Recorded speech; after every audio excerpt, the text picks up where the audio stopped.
significant capital. My name is Corey Kupfer, and I've been supporting deal-driven growth for businesses for 35 years as a successful entrepreneur, professional negotiator, and attorney. My goal is to help you strategize, plan for, find, and complete deals that will help your company grow faster. Welcome to the Deal Quest podcast. Let's get started.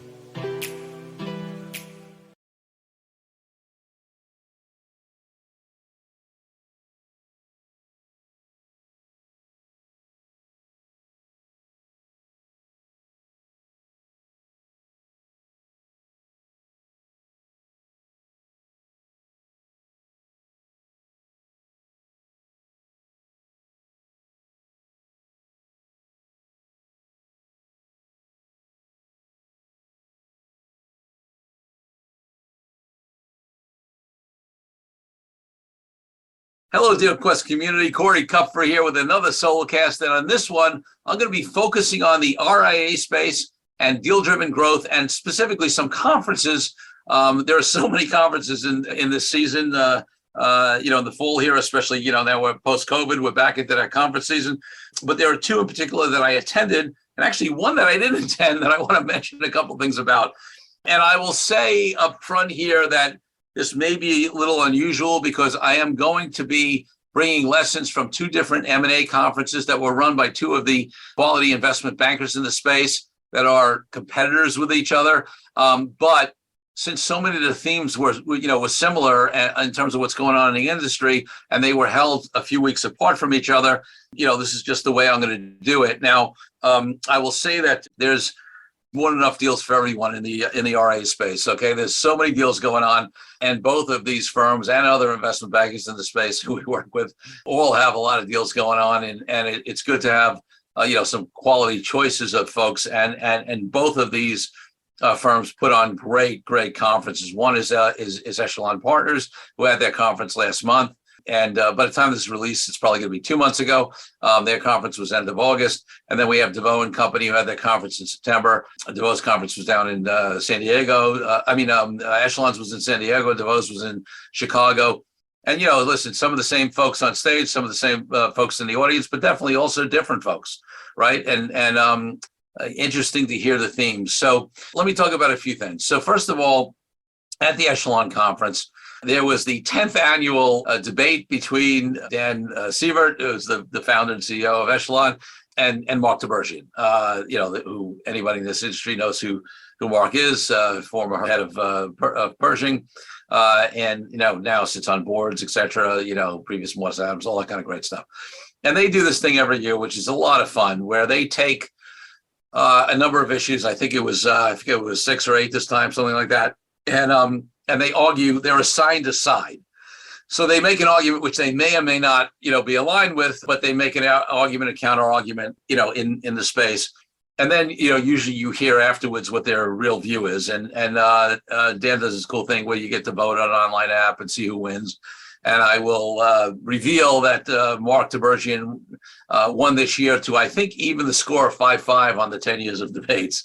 So that was a fun thing. I'm just going to pick out, I could talk about many of the issues there, but there was something that was interesting to me, and it's been something I've been thinking about for a while. And also, it's come up with my clients, and I've been talking about it with them a lot as they consider their options out there on the different, financing acquirers, minority investors. This one was specifically on the minority investment space. And, Dan and Mark had a debate, one side taking one side taking the other. But the important part is that my view of their conclusion after the fact, when they really revealed their own views on it, is that they both had some skepticism about the advisability of taking a minority, ownership interest in your firm. So that's interesting, and I've seen it. There've been more and more minority investors in the space. In fact, at the DeVoe conference, I met another minority investor in the space who I hadn't known before. And, the positives of minority investments in my mind are that you get to take some chips off the table, but you don't have to, give away, the whole thing. Many of these minority investors are doing deals at 20% or less. So 10, 20%, some maybe a little more. But the point is, you still have, let's say, 80% of your firm. You can still monetize that later. As you grow, you get some either taking chips off the table, you get some growth capital. So why is there some skepticism, in the space, not only from from Dan and from Mark, but from some others as well. Well, the biggest criticism, and it's really true, is that you may think that by taking on a minority investor into your firm that you're keeping control, right? Because you have 80%, they have 20%, for example. But that's actually true at some level, but not true at some important levels. Pretty much every one of these minority investors, at least the deals that I've worked on, and I can't imagine anybody's any different, they have contractual rights to have veto power over certain decisions, like, for example, doing big deals, selling the firm, maybe even doing other acquisitions, bringing in other owners. There's sometimes budgets that are set, and if you go beyond the budget, or at least beyond a cushion, maybe a 5 to 10% cushion on the budget, you got to get their approval. So even though they don't control more than half the voting power by ownership, they very often have a certain, it's limited, but it's limited to some important things, veto power or control power over major decisions in the company. And the justification from their end is to protect their investment, right? So, there's a reason for it, but you are giving up that level of control. You are also, like I said, the good thing is you're taking tips off the table or getting growth capital. But the question is that a good time to do it? Now, right now, valuations are so high, multiples are so high, that I think there's a strong argument in favor of that as opposed to, but if you still are in significant growth mode and you're thinking to grow significantly, well, you're taking some chips off the table early and, you might be worth a lot more later. Although obviously if you grow and valuations come down, maybe it'll even out. So the other criticism that's come up, which is interesting, and I think this is something that is important to do significant vetting on, if you're not just doing a deal for the money, because sometimes people are doing a deal just to get some capital, but sometimes they're doing a deal because of perceived strategic benefits from some of these minority investors, right? And the question is, will those materialize? And there is some criticism in the industry with some of the players out there, and I'm not going to mention specific names. Obviously, if you're evaluating any of these minority investments, I'd be happy to talk to you individually. But, on whether these synergies really come about. Like, is there a strategic benefit to that minority investor besides the money they're getting? And listen, this is the same conversation that's come up even with, bigger players, right? Focus Financial comes to mind, where they, quote unquote, say they buy 50% of your cash flow roughly, but they really buy 100% of your firm and give you back 50% of your cash flow.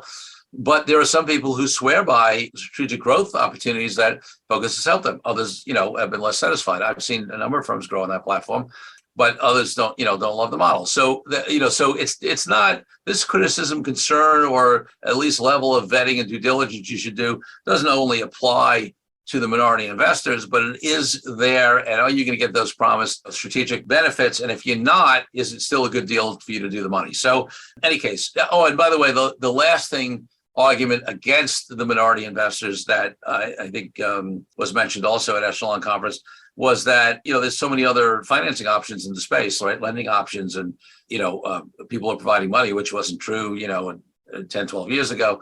And, why not just go that route, right? Take on the debt route, because now you're, yes, sure. Do they include some financial covenants and some restrictions? Yes, but they're not at the level of the control rights that a minority investor gets. So that's the argument there. And listen, I have some people who take a minority investment are very, very happy with it, and others less so. So you got to, it's just an area to do due diligence. So that's one thing out of the Echelon Conference. Like I said, at the DeVoe Conference, I met a new player in that minority investment space who I'm going to get to know and vet their offering, et cetera. The other thing at the Echelon Conference that stood out to me was this was clearly a year beyond. I'm not saying they haven't had some diversity in terms of especially gender on the stage in the past, because they definitely have. But this is a year clearly that Dan and team, and I know that Echelon Partners, who's heavily involved in that conference, had a big role in this in terms of having a lot of women on stage. In fact, there was a majority of the speakers, I believe, and panelists were women, which was great. Some phenomenal, I won't go through all of them, but, some phenomenal women on that stage, people on the stage, leaders on that stage who happen to be women. And, that was refreshing in what, could traditionally, like many other industries, be seen as a male dominant industry. So, that was great. Definitely a lot of great networking time. Reconnected with a lot of folks I hadn't seen in a while because of the pandemic. Met some new folks. Definitely had a number of the serial acquirers there, aggregators, integrators. So it was great to connect with them. Various of them I have done deals with representing the sell side, or in process of doing deals with representing the sell side. So it was great to meet the counterparts, there. And one of the things that's, that was another theme that came out of that, which is certainly a great thing for me, because I can't tell you how many of the aggregators, the integrators, the people who've done, multiple deals, talk to me about the fact that they want good counsel on the other side, on the sell side. In fact, frankly, I got, put on a couple of the approval lists for recommendations from some of the big players, because the worst thing for them is that they get a seller who hires, local counsel who doesn't really, first, the worst thing is, let's say they're not even good M&A attorneys. I won't say who it is, but one of the CEOs of one of the big acquirers told me they had one deal where the lawyer on the other side was an environmental litigator, and they basically had to say to the seller, listen, the deal's off. We won't get it done unless you got to get a real M&A lawyer.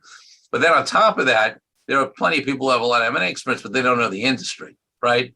And it's crucial that you have somebody that knows the industry. And frankly, there aren't that many of us who, I talk about in the distinction video that I have on my website, on the Kupfer Law website, about, one of the big differentiators for us is that most of the firms that have worked with hundreds of other RA firms and like breakaway broker teams and getting RAs started, like we have, really are compliance firms. That's their main focus. And they might, I'm not saying some of them haven't added some corporate and theoretically deal capabilities, but frankly, the level of, decades of deal experience, and doing so many deals in general, and then in this industry, having the tax capability that we have, the combination of the robust M&A support and the experience and the RA industry knowledge, is rare. So, for us, that's actually a great opportunity, because the buyers want quality counsel on the other side. They actually, you might think they don't, because, they'll get an advantage. But the truth is they want to move deals forward. They want to get them done.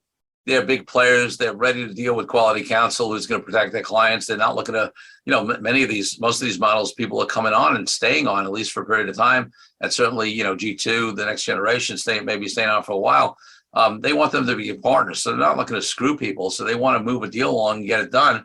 And they're not looking for some advantage to take advantage of firms that are not well represented. They want them well represented. So it was a great opportunity for me, but it also shows you something, right? It shows you something about how you get deals done. And that's true in most industries. Quality buyers want quality sellers and quality counsel. So that was something that came out of that as well. I'm going to move over. There's so much more I could talk about, Dan had me as an expert. So, he has these expert sessions, and, I got to meet a number of people. So I really appreciate that from Dan Seivert and Echelon. I've either been a speaker or an expert at, at least 4 or 5, maybe 5 of their conferences over the 10 years. So super appreciate that. And, Dan and Echelon are definitely one of the quality investment banking firms in the space. DeVoe conference now, let's talk about that. So a lot of the themes, by the way, and I'll relate this back, DeVoe and Echelon, they both run a lot of analytics and numbers and whatever. And although their numbers aren't exactly the same, basically the conclusions in both conferences about who is doing deals. I remember specifically at DeVoe, they said 91% of the deals this past year were done by the big, by the aggregators and integrators, the big firms, right? That's a very high percentage. And I think Echelon's numbers were, was in that range. So, there are basically professional buyers out there. It doesn't mean, by the way, you still have 9% of the deals, and considering deal volume is significantly up, you still have, there'll be 300 plus deals this year probably. So you're still going to have over 30 deals done by non-aggregator buyers. And in fact, we have some buy-side deals that we're doing. We have one that should sign, in the next day or so. Actually, by the time you hear this, it will have been signed, where we represent the buyer, and we have others going on as well.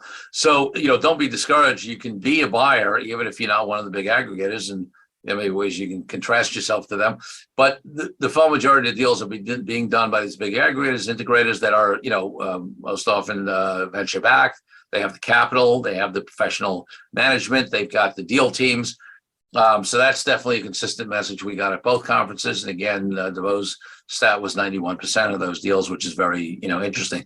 And at DeVoe's conference, I got to meet, another set of the major players and had similar, connections and results, with them because they're looking to get deals done, as well.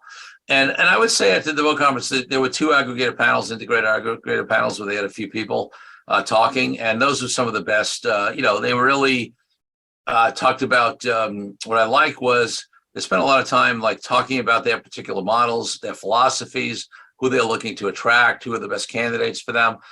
And there was even though they're quote unquote competitors, there was such a diversity of approaches, models, so that some would appeal to some would appeal to others, and you could definitely see that by them being up there. In fact, it's inspired me to do some episodes. It might turn into a full special series on interviews with the RIA aggregators and integrators, the CEOs and top executives of these major players, to try to provide a space, because not everybody attends these conferences. And I often get questions from folks about, okay, there's all these players out there. We hear about them, right? From whoever, Hightower to Allworth to EP to Beacon Wealth to Sanctuary to Summit to you keep on and on and on and on, right? I'm missing Cerity. I'm missing a lot of them. But okay, how do I make a decision? What's the difference? Yes, obviously I know I have to get to know the people and build relationships and check out culture. But also, what is their differences? What are their business models? What do I get? What kind of valuations are they paying? Do they have an equity piece? What is the expectation going forward, right? Mercer's model is very, very different than Summit's model, right? So I obviously spent a lot of time explaining that to my clients, but as a service to the industry, I think one of the inspirations I got out of this, and in fact, at this point, I've already gotten several of them committed, is to do a podcast, a DealQuest podcast series that is specific to the RIA aggregator integrators, and to have each of them be able to come on and talk about what is the model, what are their advantages, who are they looking to attract, and all that kind of stuff as a service to the industry, and to help people sift through all of the great opportunities that we have in the industry now. Let's take a break from the show for a minute so I can invite you to a new way to determine your deal readiness. I created a fast and easy assessment that will determine exactly how deal ready you are. Once you complete the assessment, I use your responses to identify the obstacles that are holding you back from being a deal-driven growth genius. It's as easy as heading to CoreyKupfer.com/assessment. That's CoreyKupfer.com/assessment, and filling out a few multiple choice questions. I'll be checking in after the episode to see what your results are. Now back to the show. At the DeVoe conference as well, they had a couple of those leaders, be these interviewed keynotes, which was, fun, getting into the heads of these guys, and hearing the stories about, what they grew and, and what inspired them to create what they created. So that was fun. I had some clients with me at the DeVoe conference who were early in the in the figuring out the space, so they really got a great education on the landscape, and it was fun to spend time with them. And by the way, that's something I would suggest, either of these conferences. I mean, many of the advisors go to the Schwab Impacts and Fidelity's conference and some of these other big conferences, and that's great, and they have a lot of stuff in there that's obviously related to investments and operations and compliance, whatever. But it's a great way to get a great exposure. In fact, my clients describe it as a fire hose. I think it's true at both those conferences. It's a fire hose of information, especially if you're new to the M&A space. But it's a great way to just get a feel, learn from it. What's the environment out there? See whether it's it's potentially for you.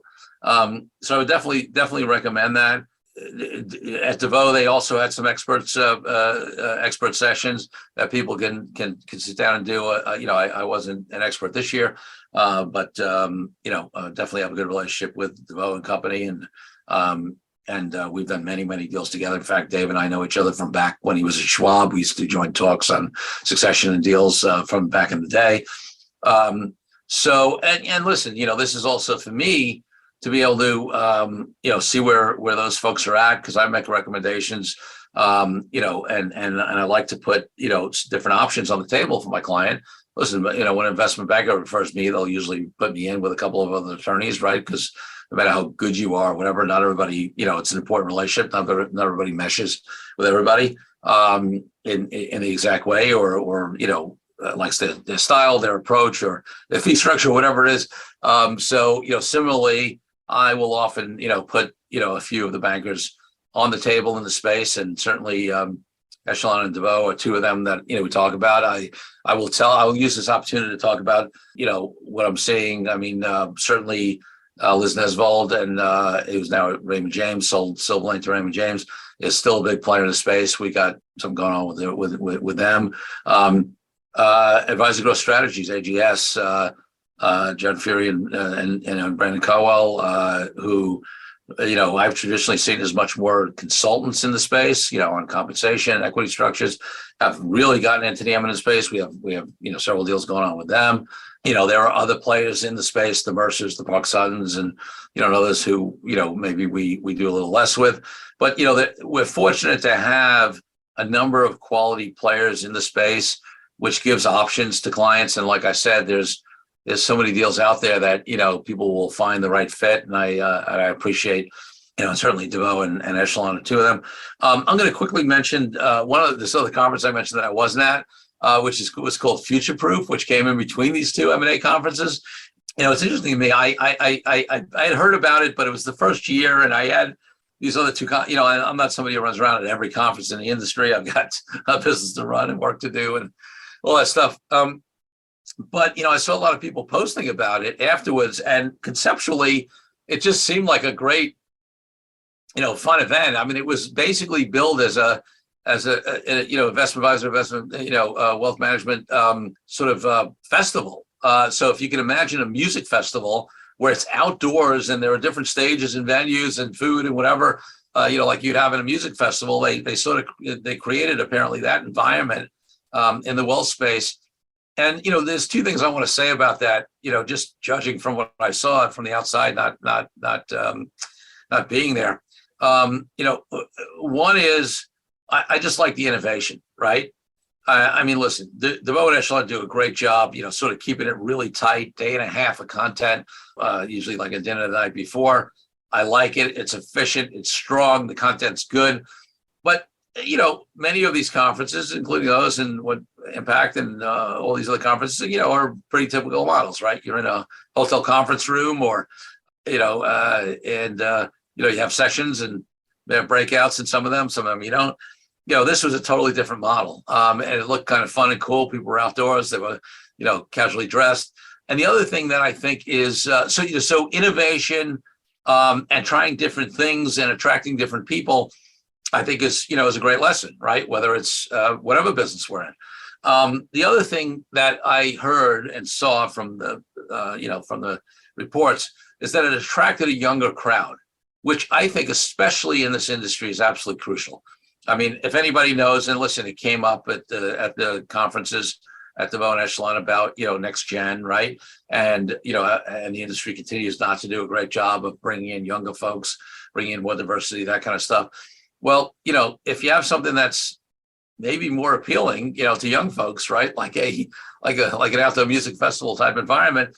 I heard there were a lot of younger advisors there, and how great is that, right? Maybe it'll attract more people in the industry. Maybe it's a way for younger advisors to get to know other folks and have more of a role, and things like that. So I think that again, I'm not going to say much more because I wasn't there, but from the outside, those are the things that I really liked about it. It's definitely put it on the radar for me for next year, and I think probably for a number of other people. So, I heard content was from several people, content was decent. That's an area maybe they could do some more work in. But, listen, it was their first year, right? So I give them a lot of props for the innovation and for challenging the model. And I'll definitely look forward to checking it out next year. Talking about, younger folks in G2, that was definitely a theme that came up on certainly in both conferences, but there was a particular one of the aggregator integrator panels that DeVoe had. They particularly talked about that a lot, and it's also one of the reasons why I want to have these folks on this special series that I'm going to do, the DealQuest podcast, to talk about, and it was particularly relevant for the client I had there because they have a father, son, and nephew team where there's a generational difference. And, there's always different concerns that G2, the next generation, has in terms of, when there's a deal to sell the company to any kind of buyer, certainly, whether it's integrator, aggregator, or just another RA firm. And, whereas the older generation may be looking mainly to monetize, maybe take some equity to have some upside, the younger generation has other concerns, right? Is it the right time for them to sell? Maybe they want to build more because they got more of a runway. Because they have more of a runway, they're more concerned about the ongoing relationship. And I'm not saying that the older generation's not, but if they're coming in thinking they'll transition in a couple of years after their earnout's done, well, that's very different than somebody who may have 10 or 15, 20, 25 years left, in the industry. So, how are these platforms, how are these aggregators, integrators addressing that? And there was some discussion on this panel, and certainly in other parts, at both conferences, on the benefits of these potential deals to G2, to the next gen, in terms of the ability of some of these firms to help them accelerate their growth, right? Because one of the things is, wait, I'm not getting paid in full for my growth now because I haven't had it yet, right? I'm building, and maybe I've had some really good success, but I have so much runway left.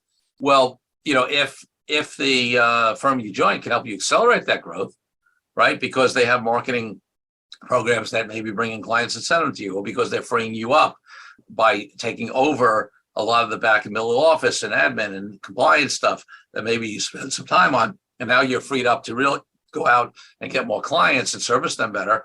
Well, maybe your growth rates go up significantly. And some of the firms had specifics on how they felt people grow. And then, so you earn more compensation. And then in the models where you have an equity piece, well, okay, you also get the value of, now, of course, it's not specific to what you bring in. You're depending upon the growth rates of the firm overall, and hopefully what they're doing for you, they're doing for others, and others are doing well, and the firm's growing, at a faster rate. But that would be some of the things that these aggregators and integrators have to show G2 to have them feel comfortable and think about coming over, to those platforms when they're earlier in the career and maybe could stay where they're at, or maybe break away and do their own independent RA firm if they're not already, because they may be already some of those, but some of them are on, various other, whether it's insurance companies or IBDs or things like that. So those people are there, their options to maybe they go fully independent and build this thing for a while. But I think, a number of the integrators, aggregators have done a good job in trying to, in creating a value proposition for even these younger folks.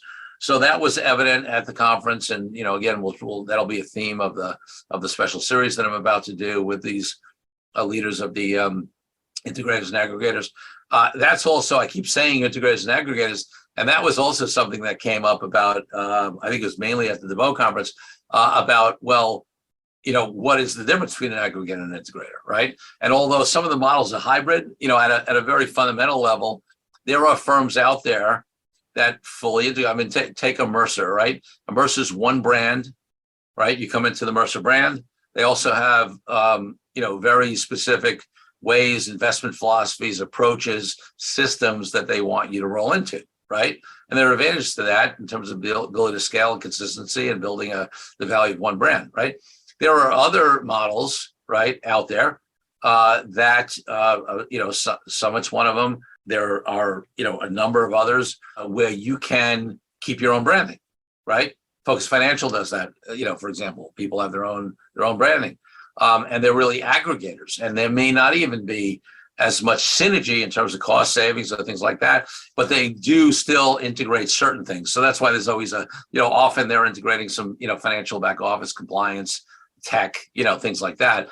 And some of the platforms, there's more variety in terms of your ability to choose your own tech, maybe off of a list as opposed to having to be hard coded. So those are things that also to look at and were discussed And that's the distinction between aggregator and integrator, and how much of an aggregator we have freedom, not only, to keep maybe your own branding, your own management choices, your own way you handle clients, your own tech stack, things like that, and how much has to be integrated into the platform.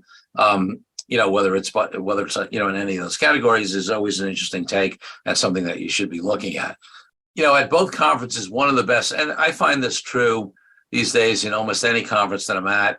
I'm going to one in Denver in October, which will probably actually, by the time this episode's I will have been there, which is the Entrepreneurs Deal Exchange Conference, the EO Entrepreneurs Organization, my EO Deal Exchange Conference, and that's more general, entrepreneurial, not just in the RIA space. And I'm sure it's going to be the same thing. It's true in all these. And that is that a lot of the time that's valuable is spent at the dinners, at drinks, and the hallways on the break. Not that the content's not amazing, but it's really those relationships that you build. And I was fortunate enough to see some folks. In fact, I extended my Denver trip earlier. I'm going earlier because I have 3 different meetings there now out of the 2 conferences with people I connected who are in the Denver space and said, hey, when you get to Denver, let's sit down and talk more about synergies. And I said, well, actually, I'm going to be there next month. So, and they both do a really good job of going out of the way to try to make sure you meet the right people, So I really appreciate Dan and Dave and their teams for that. It's been certainly great for me. So just as an example, I've got 3 meetings in Denver that I didn't otherwise have. Had to change my flight to do that, but it's well worth it. Folks I connected with or reconnected with at the Echelon and DeVoe conference. Actually, those were all out of the Echelon conference. That all my Denver stuff was out of the Echelon conference. So I want to give credit where credit's due. I made other great connections at the DeVoe conference, but it's not Denver. So any case, listen. Like I said earlier, these are both great conferences. Frankly, there are many people who attend both, and I think they attend both because they, like me, have relationships with both, but also because there's great content, and frankly, because there's great networking and all those. There's overlap of some speakers and attendees. It's not there. There are also differences of people, who attend, and opportunity to meet new people and reconnect, with old people as well. I'm trying to think if there are any other big themes. I mean, let's talk a little bit about what folks are seeing at a macro level. And in both, the consistency of belief for the most of the speakers is that, there's a lot of powder still out there. The private equity firms still have a lot of money in play. Deals have generally remained strong. The pace of growth. So we've had significant growth every year in the RIA industry in terms of number of deals. So the pace of growth looks like it will slow this year, meaning that there will be growth. More deals than last year, but not as higher a percentage growth rate as the last year. There is so the consistent belief was that we have some more runway here and deals are going to go for a while. I mean, obviously there's some countervailing factors certainly that are pushing against that. Between interest rates going up and the stock market, being volatile and down and some of the other, and the risk of recession and all this, stuff people are talking about, which hopefully won't become a self-fulfilling prophecy. But so there was certainly some debate on whether there's going to be a slowdown. There was, and whether valuations are going to be affected. I think there was general consensus across both conferences with most people saying that so far, as I have said, on a number of things, that so far valuations haven't been significantly affected. I think there's also general consensus that deal structures are starting to be affected a little bit, especially maybe, upfront money coming down. It had gotten very, very high. It had gone from, traditionally I used to say, you get a quarter to a third down and the rest on the back end. We've had deals that are certainly, 50, 60, 70, 80% down in these days. So it's pushing back where more stuff is on the back end, more tied to retention, or some CAGRs on the ability to grow. So that's natural. It's moves risks from the buyer to the seller, which in an uncertain environment And especially when things are, the market's down, so the revenue's down, so the EBITDA is down, so the numbers are down a little bit in the last number of months. You don't want to pay for revenue that's not going to be there, and profits that, EBITDA profits that are not going to be there. So, there's some more back end ability, which would allow folks, if the market does come back up, to recapture that value, but not have the buyer pay it if there is, if it doesn't come back, right? Some of this stuff was discussed in a Family Wealth Report article for Charlie Baker that I posted, which will now, by the time you hear this, be a little while ago. But if you haven't read it, it's worth pulling up. That Charlie did after the DeVoe conference, talking about the viewpoints of various of these folks, including Dave DeVoe and David Barton from Mercer, and Barbaros from Hightower, and Jim Dixon from Sanctuary, and a couple other folks. And I was quoted in it as well, so you can pull up that article and read it. And Charlie did some good reporting, and Ian Winnick, see why I had plenty of articles out on both these conferences, so you can check out that stuff. But listen, so those are some of the lessons that I got out of both of them. They're both well worthwhile being at. Check them out next year, and I'm going to check out. Not only will I'm sure be back at both Echelon's Deal and Dealmakers Conference and DeVoe's Deals and Succession Conference, but I'm also likely to check out this Future Proof conference next year and see what all the hullaboo's about, and see how maybe they're just roughing the conference model. I like music festivals, so we'll see if I like a investment advisory outdoor festival type conference. With that, folks, I'm gonna end this episode. Definitely join us next week, as we'll be picking up. Most of we do a rhythm generally with 3 guest interviews, and then the fourth one. The fourth week is a solo cast. And also look out for this special series that looks like it's coming together with these leaders of the integrators, aggregators, to really hear about their models and their advantages and types of deals that they're getting done in the RIA space. Okay, Deal Quest community, thanks for listening. Talk to you soon. Thank you for joining me on this episode of DealQuest, where we help you understand how deal-driven growth can be your ticket to freedom. I want to invite you to a unique way to tap into the wisdom and experience of the DealQuest community. Join the DealQuest Deal Den Zoom calls, a free monthly 90-minute mastermind. In the mastermind, we address all the challenges you may be facing and help support you with the opportunities that may arise in terms of deal-driven growth. You will get input not only from me, but all the members on the call will collaborate and serve each other in a mastermind format. To sign up for the free mastermind, go to www.corykupfer.com/dealden. That's corykupfer.com/dealden. I'll see you there. I'm Corey Kupfer. Until next week, wishing you the freedom and financial prosperity that I know your DealQuest will bring.